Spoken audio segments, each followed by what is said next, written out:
All right.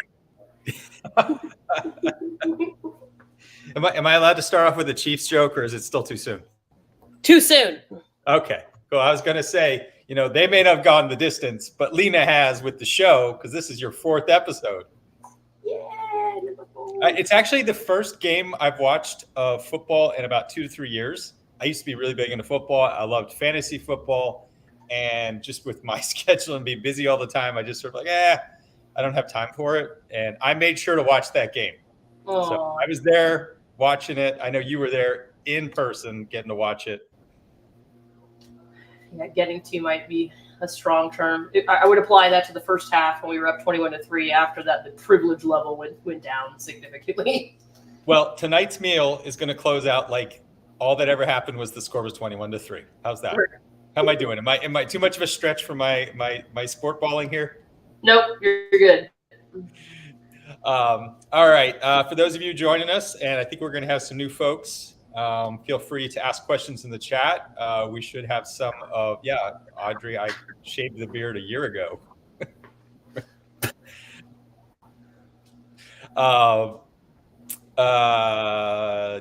Ask questions in the chat. We always love to interact as much as we can. You can ask anything you want or comment on anything. The stories usually go pretty varied. But first up, since half the show, besides making the kitchen a little more fun and accessible, is doing good in the world. And Lena, what is tonight's charity? Tonight's charity is called The Last Mile. You probably are possibly sick of hearing me talk about them because I take every opportunity to do so. They are a nonprofit organization that seeks to teach coding skills to incarcerated inmates and then assist them after they graduate from the program and are released with integration into society via job opportunities and whatnot. So part of the reason I bring it up to y'all so often is the biggest challenge that they find. The students are eager, they're smart, they learn. The biggest challenge they find is post-graduation, post-release, finding companies that will take a chance on a formerly incarcerated person. So y'all, I believe, are in the right industry. I think our industry is a little more open-minded than many of them in the IT world. And so I think we're a little more likely to see past some prior mistakes in someone's life and give their skills a test drive. So The Last Mile at TLM on Twitter. All right. So please donate. Let us know if you do. You can do it privately. You can do it publicly. Either way, we sort of like to keep a running tally of how much we've done with the show overall. Reminder, #UnicornChef. Share what you make. It's always so much fun to see how different dishes come out. And this dish particularly, there's a lot of different ways that you can do it. So share your approach of how you like your poke bowl. And with that, Lena, first question to kick off every episode as we move into the operational part. What are you drinking? Ooh, tonight I'm being super basic and drinking pineapple vodka with pineapple orange banana juice in a Yeti. Cheers. That is very basic, bitch. I'm trying to prep for the show, something quick to make. Yes, it is. I'm good with it. I've got a cucumber infused water here, so. Oh, come on. That's basic as hell, girl. All right, take us away.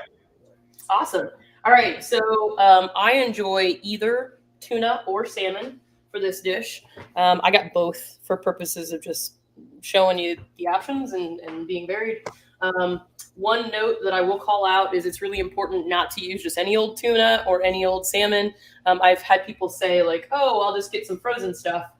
There's a certain amount of safety to that, but sashimi grade tuna or salmon, fish in general, is frozen at a certain point using a special process to ensure that parasites can't infect the fish. So if you're going to eat it raw, you're not going to cut it or cook it and give it an opportunity to kill the parasites that way. You're going to want to buy it from a specialty butcher, high-end butcher, even Whole Foods does it, to make sure that they're safe to eat raw. So that would be the first thing I would call out. The other thing I would do first, which I did for this show, is start your sushi rice first and foremost. Got my rice cooker right here. A lot of people don't realize that sushi rice is actually its own kind of rice. So you're going to want to buy specifically sushi rice if you want it to be, relatively close to what you would get in a restaurant. It's super easy. I just throw it in the rice cooker. I even have a setting for sushi rice specifically. So set it and forget it, which is what I like. So that will probably take 40-ish minutes in that range. So I started it 15, 20 minutes before the show. Hopefully it'll be done just as we're done slicing the fish and getting into slicing the veggies. Then we can let it cool a little bit before we throw it in a bowl.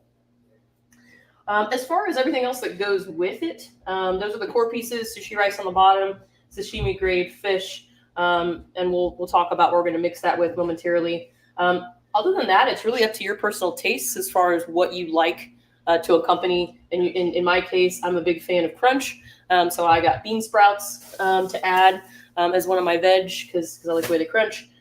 Cucumber, I'm a big fan of. It's pretty traditional to go in a poke bowl.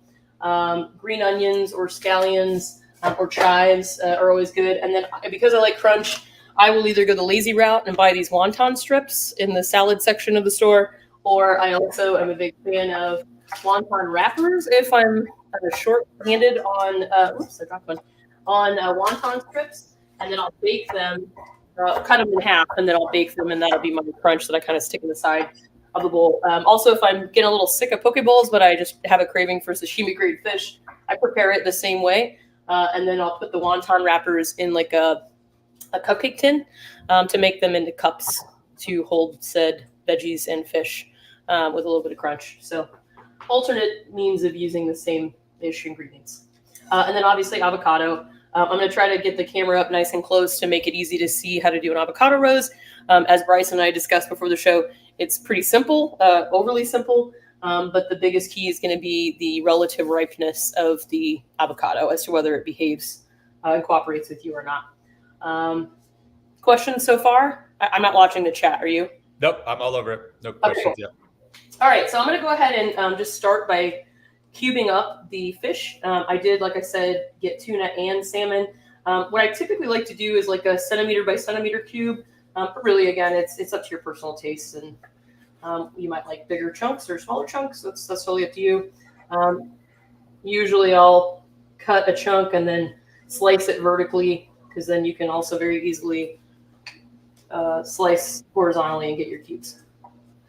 Out of curiosity, have you ever tried doing seared tuna with like a sesame crust? You know, I haven't, but there's a place just right up the street that makes a killer seared tuna dish. And so I find when I crave it, I just order it from there out of laziness, because then I don't have to go all the way across town to get sashimi grade tuna. But yeah, I would like to try it at some point.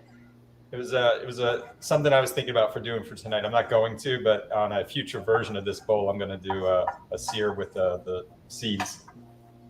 Nice. I do use seeds as a garnish at the end, which I need to grab out of the pantry here in a moment. So there will be sesame seeds involved and sesame oil involved, but yeah, I don't usually sear it.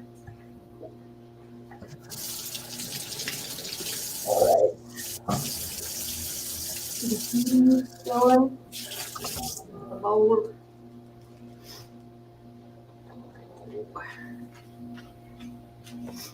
There was a period of a few months where my local butcher couldn't get tuna, or if they could, it was so ungodly expensive that no one would pay it. They were like, at one point, I asked them about it. Where's your tuna? Why haven't you had it in a few months?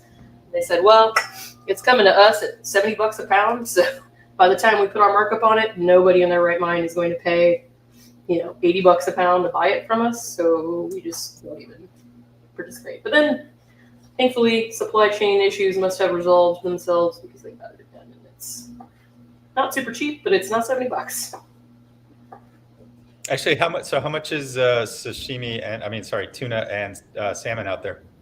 So I typically pay at the same butcher $29.99 a pound for sashimi grade tuna, and then the salmon has hiked a little bit lately, but typically it's only $14.99 a pound. So if I'm not wanting to spend a ton, but I want a poke bowl, that's what I'll grab. It's Wester Ross salmon specifically.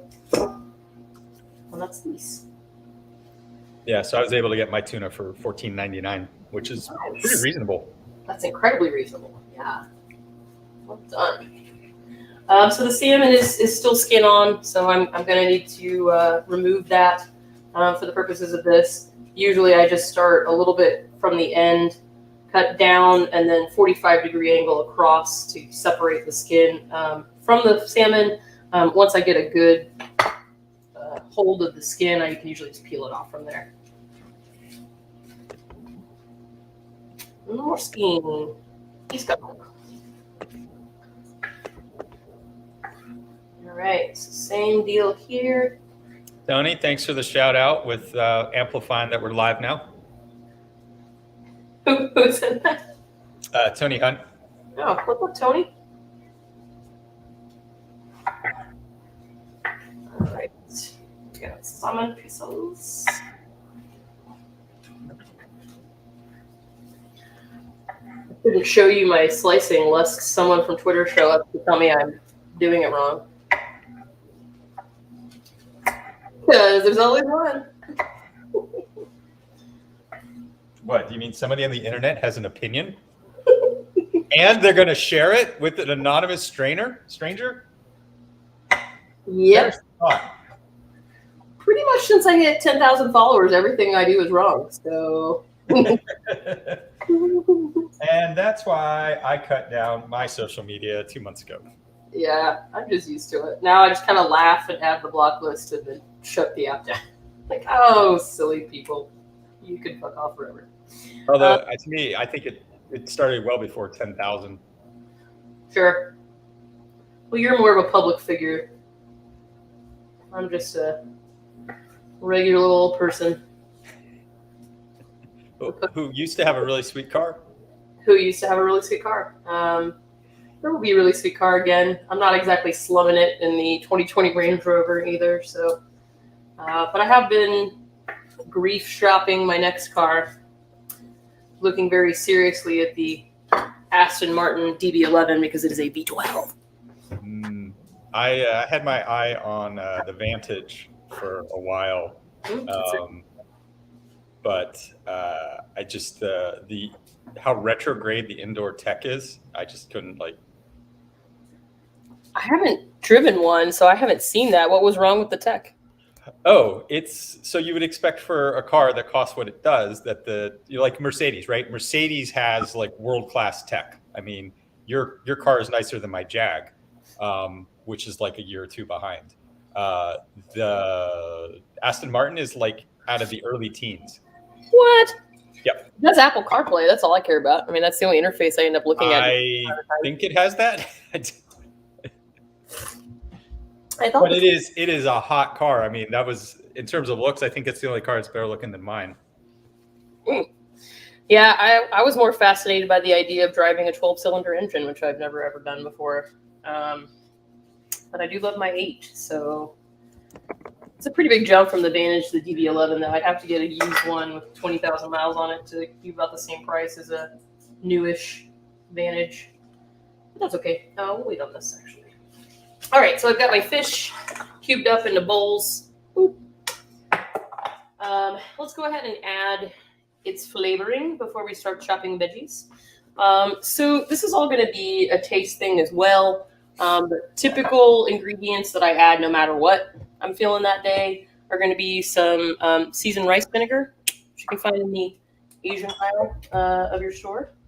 So I'll add, I don't know, I know you always want, people want measurement. Yeah, I measure with my heart. So yeah, a splash. Toasted sesame oil, specifically toasted, thanks to, well, I mean, I already had toasted, but Mr. Krieger Googled why it needs to be toasted sesame oil rather than regular, and there's a whole like thing behind it. So toasted. Mine is infused with hot chili oil. Nice. Yes, so I have that as well. So this I got on Amazon is crunchy garlic chili oil. I love the way this tastes, so I will typically add that. But I have also gotten this more traditional Sichuan chili crisp, which is also crunchy and, I don't know, flavorful and spicy and all that fun stuff. So since we're one-upping on those, I am breaking out my black garlic shoyu. Ooh, what is that? I've never even seen that before. Here, smell. And then ginger. Most recipes will call for fresh ginger. Out of laziness, I will often revert to the ginger puree in a tube. Oops. Oh, here, I can give you a ginger high five. Yay, high five. I have that exact brand, but in a couple of other herbs. So I love the tubes as well, because they're just certain things like ginger and lemongrass. Particularly lemongrass, I think is a pain in the butt to work with, but it lasts. I mean, it's supposed to say it lasts for 3 weeks. I usually get a lot more than that out of it, and it's more convenient to have it on hand. The only thing I have an issue with this brand that I actually just discovered yesterday is the second ingredient is sugar. Ooh, really? Yeah, dextrose. And I think that's more there to like bind it, because that's why it keeps its kind of like pasty consistency. But I just discovered another brand today at Fresh Market that actually has the same stuff without sugar. So I never paid attention to the ingredients that closely. So just random aside, I'm actually going to do a comparison and a taste test to see what the difference is. Is that how you maintain your paleness, is being full of sugar? That's why I'm pale. Is it because you're so sweet and full of sugar? Is that why? Yes, that's it. I've always wondered why I'm translucent like a vampire, and it's because I'm so sugar sweet. Thanks, Lena. You're welcome, buddy. All right. I was gonna look for. You've seen me under duress before. That I have. And I just go, stay cool. You do. It's a good skill to have in life in general. Yeah. So anyway, those ingredients. Let me also grab soy sauce, which I love. I was about to say, yeah, we haven't had any soy sauce. Yeah. And then do you ever do any mirin? Soy sauce. Yes, I do like mirin as well. If you don't have mirin on hand, I might just add a little bit extra rice vinegar. But definitely want to add some soy sauce to both of the fishies. I love soy sauce. Mirin, for those of you who don't know, it's kind of like a little bit of a Swedish, like sweet Japanese cooking wine.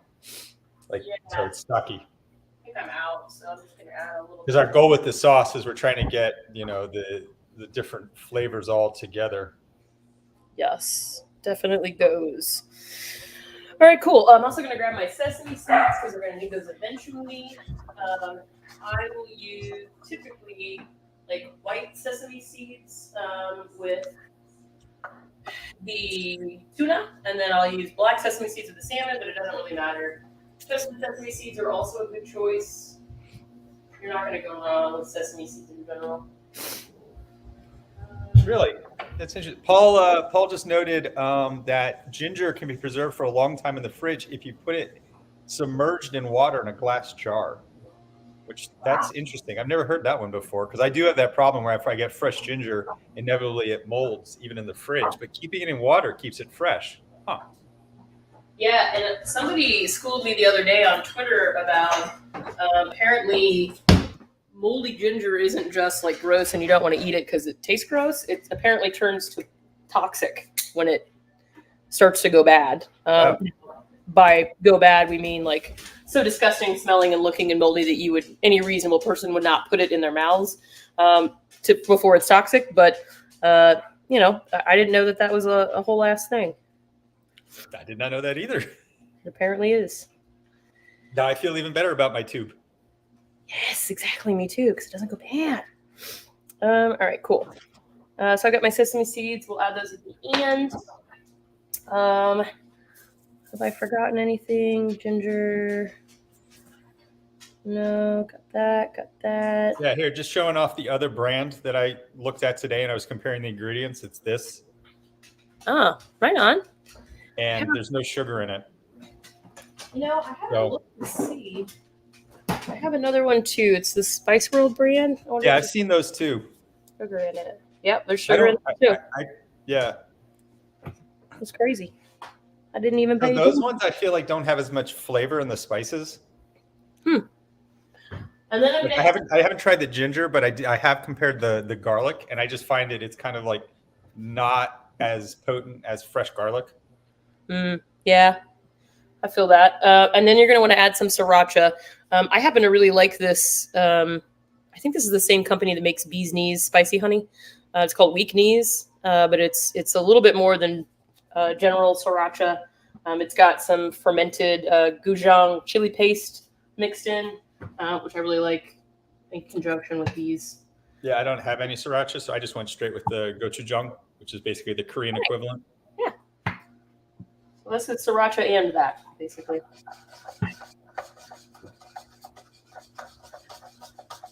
And then most of the recipes call for salt, but given that I put soy sauce in there, I usually ignore that. Salty, plenty salty enough for me. Just tasting the sauce is getting me hungry. Yay, good. All right, so we're gonna stir this action up. Smells yummy. I love sesame oil. I would eat it on everything if I could. Smelling it is making me happy. All right, so this can sit and think about what it did in this bowl of ingredients, and then we'll work on our veg. All right, I am going to dice up some green onion to add to my fish. Oh, there's the rice. I guess we timed that A-okay. I'm gonna pop this puppy open and let it start to cool down. Doesn't need to be hot for our purposes. Now, most people don't realize, if you haven't made sushi rice before, at least I didn't know until I bought some and started making it. The instructions are on the back. They're super easy, but sushi rice is not just a special kind of rice. It also gets mixed with rice wine vinegar, sugar, and salt, which is part of why it's so delicious. So we'll do that once it's had a chance to cool down, just a scooch. I'm gonna get some more green onion slices to that point. Okay, cool. No, I'm really waiting for the avocado rose. It's like you're building the tension for the big event. We're all like, okay, these are good opening acts. This is great. This is cool. Yeah, When's the headliner? Yeah, that's the closer for sure. Sitting here in anticipation with my sad-looking little avocado. Yeah, so I said this to Bryson before we started the show. We were just chatting, but the avocado rose is crazy, super easy. You're gonna be surprised at how easy. But the secret, if there were one, lies in the ripeness, the relative ripeness of the avocado. If you try to do it with one that's not ripe enough, that's still super hard, you will fail. It won't be your fault. It just won't be pliable enough to form the rose shape. You need it to be slightly bendy. If it's too ripe, you're just kind of a pile of mush that will be indistinguishable as a rose. So, you want to get one that's just ripe enough. All right. Let me go ahead and cut up a little bit of cucumber. I'm going to put that in the bowl as well. Sometimes, if I'm feeling frisky, I will do this with a julienne slicer and make it into like noodly shaped zucchini. Tonight, I'm just going to dice it into little bitty pieces. It's easier to eat, and it's what I thought. I don't feel like getting a julienne slicer out and then washing it. I'm just going to slice this into bite-sized pieces.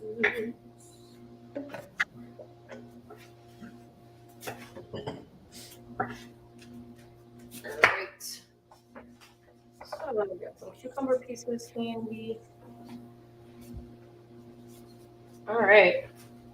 Let's go ahead and do the avocado rose since it's what you're so anxiously awaiting, Bryson. Alright, so I'm going to start with this one. Let me point the camera down a little bit and make sure it's easy to see. All right, so all you're going to do is slice in very thin slices. The thinner you slice, the more detailed looking the rose will be. But, when you're first starting out, you can slice it into larger slices. It's a little bit easier to manage. So because avocado sticks to the knife, there's a couple things you can do. One, you can oil the knife first. Just put a little bit of sesame oil or... Hold on, time out. Before we get there, did you already get your avocado out of the skin? I did, yeah. Sorry. Before the broadcast started, I halved them, took the pit out, and then removed the skin. Okay. How do you get the skin out? You just with a spoon? I don't actually use a spoon. If I'm making guac or something where I don't care about the shape of the avocado once it's removed from the skin, then I'll use a spoon. But in this case, if it's ripe enough, you should be able to just peel off the skin relatively easily. You're going to want to start with the end where the stem was, pop that out first, and then that's usually where I'll get like a thumb or a finger in under the skin, just carefully peel it off. I've never done that before. Destroying the avocado. Yeah, I've got one left I can show you. I don't know what I'm going to use this for tonight, but yeah, usually I slice them in half first, remove the pit, and then just stick my finger under and peel it the rest of the way. Yeah, I'm not wasting this one. Sorry. And when you're done with that, I'm going to take a sip while you're doing that. Let's see if I can put this laptop any closer so you can see this. Up close. This was the whole reason I was trying to get the downward facing camera from my vent hood to talk to this broadcast. There you go. Now you can see a little better. So that it would be pointed directly down. Make it super easy, but it did not want to play nice with StreamYard. So a technical problem to be solved another day. So I don't know how well you can see how thin I'm slicing. I guess I'm kind of covering it up on accident. Yeah, I'm going to have to revisit this one. Part of it is I'm working with a slightly underripe avocado because I could not find a ripe avocado in the store. Yeah, that'll happen. The other problem is when I use Instacart and some of those services, like there's something to be said for standing there. They just grab it. They don't do it. Yeah, they don't care if it's usable tonight or not till next weekend. They just check the box. They got you an avocado. So I'm just going to continue to slice carefully. So like I was saying earlier, sometimes, if your avocado is super ripe, like this one is, and it's sticking to the knife, you can oil your knife to make it easier to get through, or like I will do is just hold the avocado while I'm removing the knife so that it doesn't do that and take a slice with it. So like I will hold the slice this side with my finger and then just pull the knife out. Sometimes works better than other times.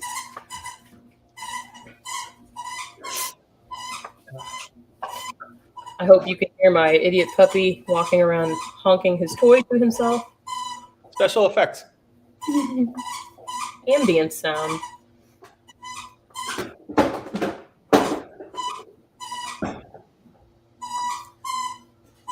Does anybody have any questions so far? Nope, just lots of commentary. Ben mentioned that you got to get right in the avocado's erogenous zone.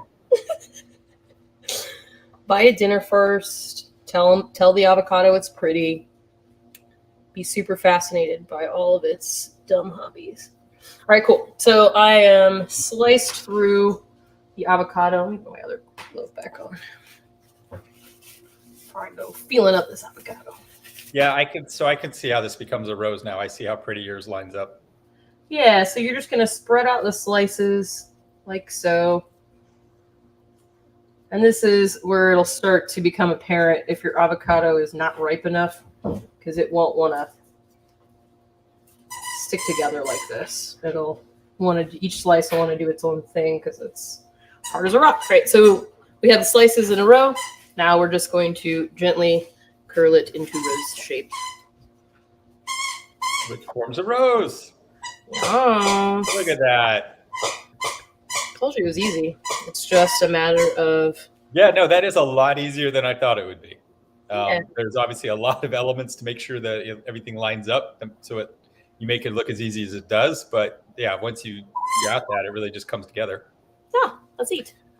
So it's just kind of a fun way to get the avocado slices incorporated into your poke bowl. And you kind of style it from there. If I'm feeling super frisky and I've got Tobiko or masago on hand, which are a couple different forms of roe that you'll see used in Japanese cuisine. I'll put some right in the middle as like the heart of the rose, or I'll throw some in the middle of the poke bowl. I'm going to get you a sight into my assistant here, who's laying on the floor. All right, I'm going to put this thing back where it was. All right, cool. So hopefully that makes it evident how easy that is. All right, so we're pretty good. Now we're going to go ahead and mix up the sushi rice. And I forgot to grab the sugar, so I'm going to do that. Because I need sugar.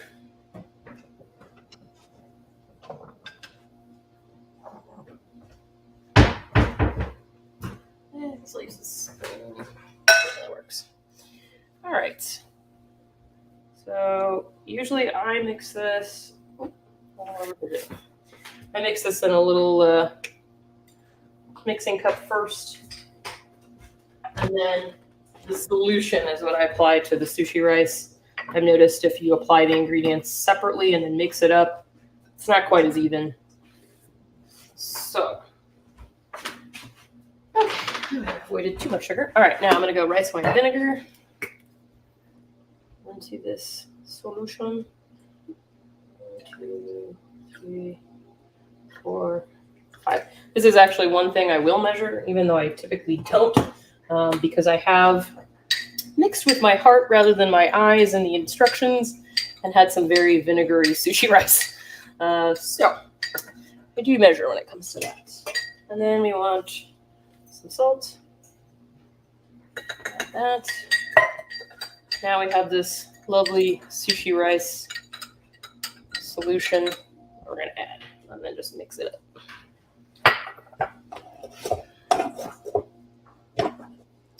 That is most of it. Now we're just going to assemble the bowl.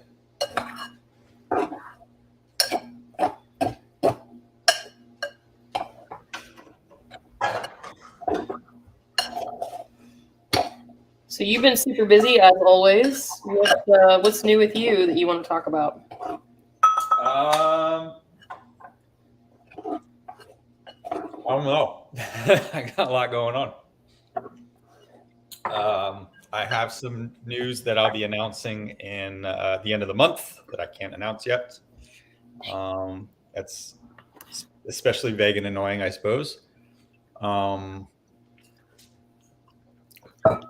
All right. I mean, big news. My nonprofit got a $100,000 grant from the Gula Foundation last week. So that's awesome. Huge for our nonprofit, the ICS Village. Yeah, that's amazing. There you go.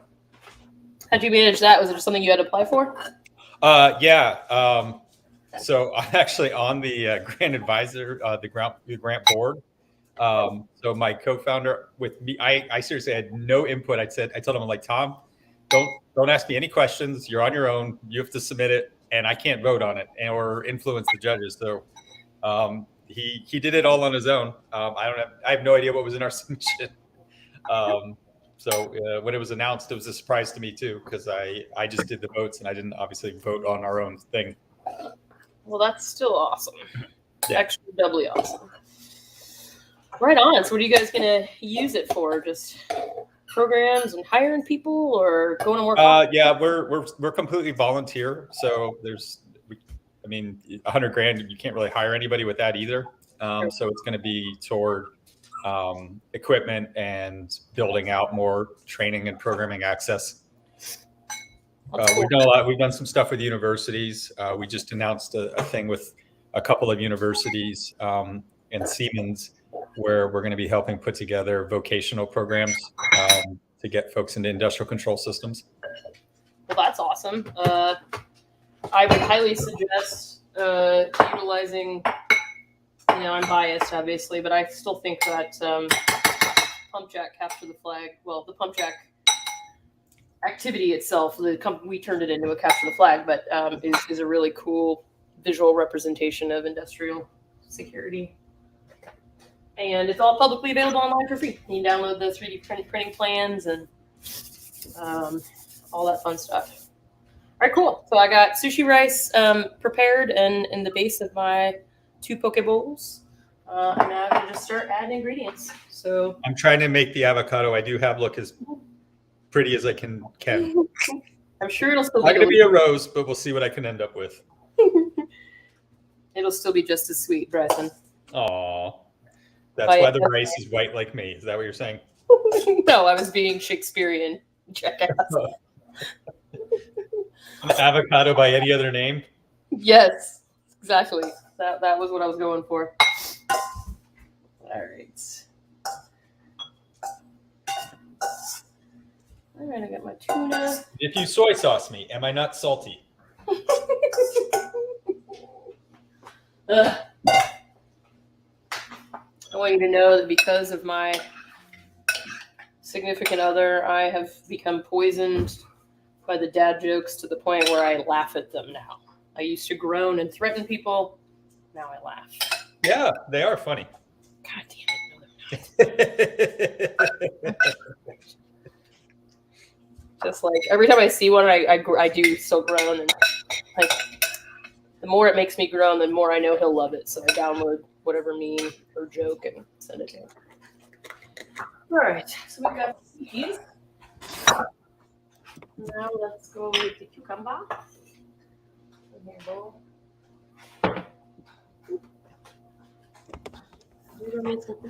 All right, I am assembled when you are ready. Awesome. Woodhouse is excited too. If you can't hear how excited. Yes, I said your name.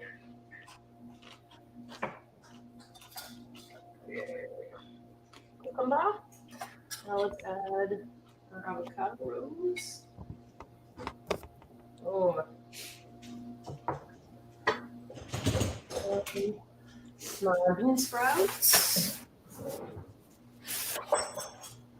I love bean sprouts. They don't keep very long, unfortunately. So often I will buy them like the day before I'm going to make this, or the day of, because otherwise they get gross pretty quickly. That's Lena's dog, Mike, not her feet. My feet are huge. They're not quite that huge. Well, he's talking about the squeaking. Oh yeah, definitely the dog. He's honking his toy at everyone with joy. Mike is saying all the things you would expect Mike to be saying, including when he shows up late and has missed half of it. All right, I'm going to add my sesame seeds. All right, I am assembled. So here is my poke bowl.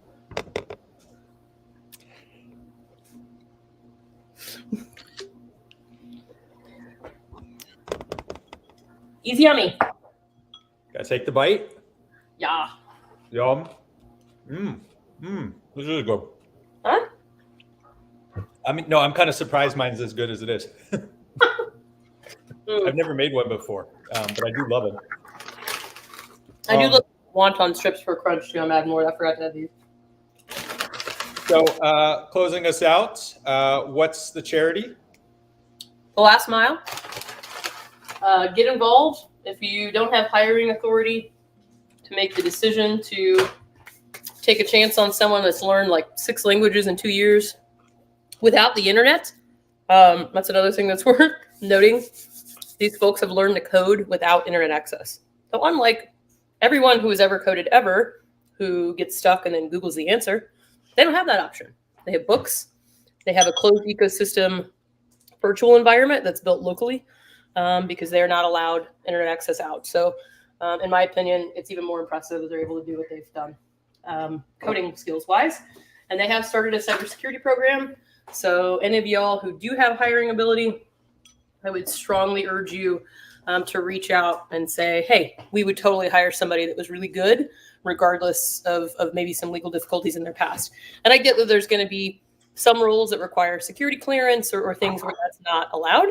But otherwise, in the private sector, it's really just going to be, what is your appetite for hiring somebody that's going to be a really hard worker and is trying to, make good with their second chance. So I believe strongly that it's the right thing to do.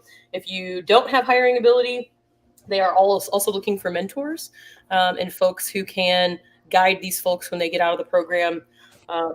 Talk to them about certifications that you've seen be valuable and have helped you. Lend them books. I mean, anything you can think of to do. So The Last Mile at TLM on Twitter. And for those of you who are now inspired to make your own avocado roses, which you can make on multiple other dishes, or your own poke bowls, #UnicornChef. We'd love to see what you make. Yeah. See you next week. Bye.